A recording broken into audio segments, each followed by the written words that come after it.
જય જવાન જય કિસાન ખેતી અને ખેડૂત યુટ્યુબ ચેનલમાં તમામ દર્શક મિત્રોનું સ્વાગત છે। હું છું રોજાસરા જયેશ।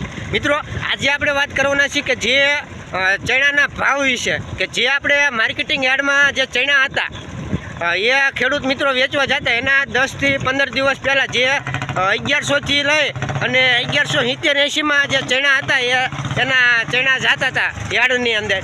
તો આજે હજી મિત્રો 50% જે ચણા છે એ નીકળ્યા પણ નથી અને ભાવ છે ચણાનો એ 50 થી 100 રૂપિયા નીચે આવી ગયો છે, એટલે કે ચણાનો ભાવ બેસી ગયો છે।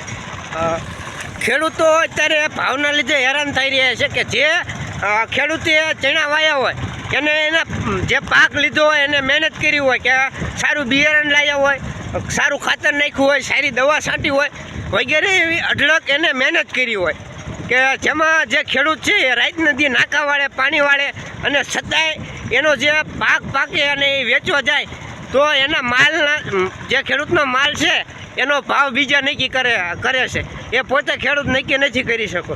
તો મિત્રો આજે એની તમામ વાત કરવાની છે અને જો અત્યારે મિત્રો આપણે શૂટ કરી રહ્યા છીએ જે આપણે બાઇક છે મોટરસાઇકલ અત્યારે ચાલુ છે અને એમાં આપણે વિડીયો શૂટ કરી રહ્યા છીએ, કારણ કે આપણે અત્યારે કામ હોવાના લીધે વિડીયો એનું જે બેકગ્રાઉન્ડ છે એમાં ટાઈમ નથી મળતો, એટલે આપણે આ મોબાઈલમાં વિડીયો બનાવી રહ્યા છીએ અત્યારે ચાલુ ગાડીએ છીએ।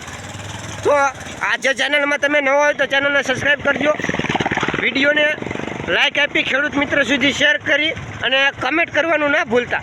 તો મિત્રો આજે આપણે તો ચાલો વાત કરવી કે જે આપણે ચણા છે એ આમ તો ગુજરાતમાં ચણાનો પાક અત્યારે મિત્રો બીજા નંબરે છે। પહેલો પાક આવે છે આપણે ઘઉંના વાવેતરના, જે ઘઉંનું ઉત્પાદન છે એ પણ વધારે એનું પ્રોડક્શન આવશે અને એમાં પણ ભાવમાં આજે હજી નવા ઘઉં નથી નીકળવાનું ચાલુ થઈ ગયા છે પણ એટલા જોઈ એવા નથી નીકળ્યા, તો એમાં ઘઉંમાં પણ થોડુંક બજાર નીચું હોય છે। પણ આપણે અત્યારે ચણાની વાત કરવાના છીએ કે મિત્રો જે આપણે ચણા છે મિત્રો ખેડૂતને જગતનો તાત કહેવામાં આવે છે, પણ એ કે જય જવાન જય કિસાન આ જે વાત છે એ ખાલી નારામાં જ રહી ગઈ છે, કારણ કે ખેડૂતને અત્યારે જે ખેતીના ખર્ચ થાય છે એમાં ઘણો બધો વધારો થઈ ગયો છે ખર્ચમાં, મજૂરી ખર્ચ થાય છે એ પણ મજૂરી વધી જાય છે। અત્યારે મિત્રો ખેડૂત એક મજૂર લાવે તો 500 રૂપિયા સિવાય એને મજૂર નથી મળતું।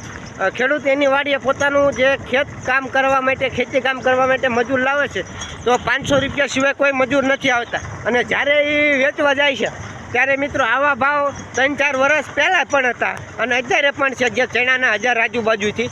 તો મિત્રો અત્યારે જો આ ચણા છે એના આપણને 1400 આજુબાજુ અત્યારે ભાવ મળે તો એ ભાવ યોગ્ય ગણી શકાય।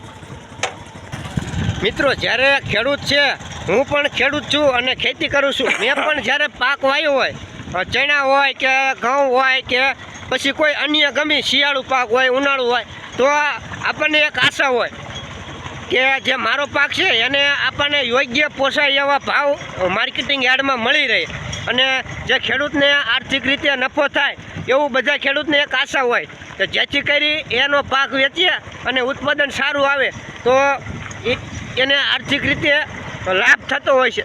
પણ મિત્રો અત્યારે જે આવક વધારે ગમી પાકની યાર્ડમાં આવક વધારે થાય ત્યારે એ પાકનો ભાવ ઘટી જતો હોય છે અને આજે કપાસમાં પણ એવું છે। જે કપાસ મિત્રો આપણે ઉતારનો જ્યારે સમય હતો ખીર આજુબાજુ ત્યારે જે કપાસ છે એ 170 રૂપિયા 65 રૂપિયા એક અઠવાડિયું રહ્યું હતો, માત્ર એક અઠવાડિયું તે પછી ઘટી ગયો છે ને આજે મિત્રો 1500 આજુબાજુ એનો ભાવ જોવા મળે છે। જે 1600 હતો 1600 પણ નથી આવતા, તો કપાસમાં પણ આવું છે।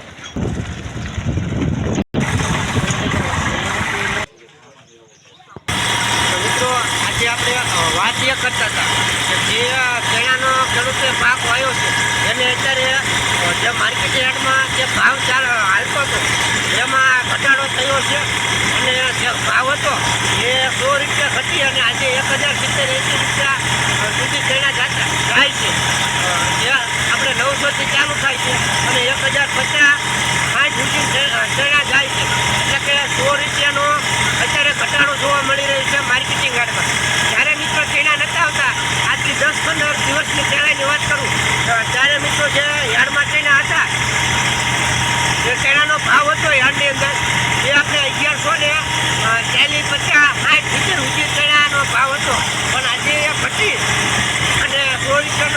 ઓછો છે. તો મિત્રો વાત એટલી જ કરવાની છે કે જ્યારે ખેડૂતના હાથમાં માલ આવે, ખેડૂતના વાડીએ પ્રોડક્શન થાય, ઉત્પાદન થાય અને એ માર્કેટિંગ યાર્ડમાં વેચવા લાગે ત્યારે ખેડૂતોને ભાવ ઘટી જાય છે. એટલે કે નવા ચણાની આવક થઈ અને તરત બજાર તૂટ્યું. મિત્રો આનું કારણ શું હોય છે તમે કોમેન્ટમાં જણાવજો. અને જો તમને આ માહિતી સારી લાગી, વિડીયો સારો લાગ્યો તો વિડીયોને લાઈક કરી અને ખેડૂત મિત્રો સુધી આ વિડીયો શેર કરજો, જેથી કરી બધા ખેડૂત મિત્રોને ખ્યાલ આવે કે ખેડૂત જે અત્યારે આ ભાવના લીધે ભાવ નથી મળતો, એના અન્ય થઈ રહ્યો છે. તો આ વિડીયોમાં એટલું છે. ચેનલમાં નવા હોય તો ચેનલને સબસ્ક્રાઈબ કરવાનું ન ભૂલતા. જય જવાન, જય કિસાન, જય હિન્દ, જય ભારત. અને અત્યારે જો આ મારું ટ્રેક્ટર ચાલુ છે અને ટ્રેક્ટર લઈને આવી છે મિત્રો. તો આ જે ટ્રેક્ટરમાં પણ આ ડીઝલ નાખી, મોંઘું ડીઝલ નાખી અને ખેડૂત ખર્ચ કરતા હોય છે અને ખેતી કરી અને આખા જે જગતનું કહેવાય ને કે ભરણ પોષણ કરતા હોય છે. જય હિન્દ, જય ભારત.